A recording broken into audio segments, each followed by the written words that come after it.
ఎముకలు విరిగిపోతే ఎక్స్రేలు తీస్తారు. ఎక్స్రేలతో పాటుగా స్కానింగ్లతో పాటుగా ఈ రోజున ఏదో ఒక స్కానర్ వచ్చింది అనుకోండి, ఒక డివైస్ కనుక వస్తే అది మన హృదయంలో ఏ ఆలోచనలు ఉన్నాయో, ఎవరి మీద ఎలాంటి తలంపులు ఉన్నాయో అన్నీ బయటకు వస్తాయి అనుకోండి. ఎవరైనా తీర్చుకుంటారా?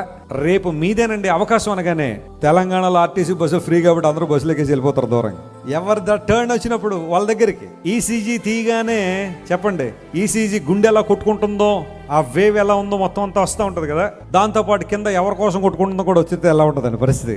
ఎవరైనా తీయించుకుంటారు? ఈసీజీ తీయించుకోరు. ఎందుకంటే మొత్తం బండారం అంతా బయటపడేస్తుందండి. గొడవలు అయిపోతాడు మా ఇంట్లో. ఎవరున్నారు నీ ఆలోచనలో, ఎవరున్నారు నీ హృదయంలో?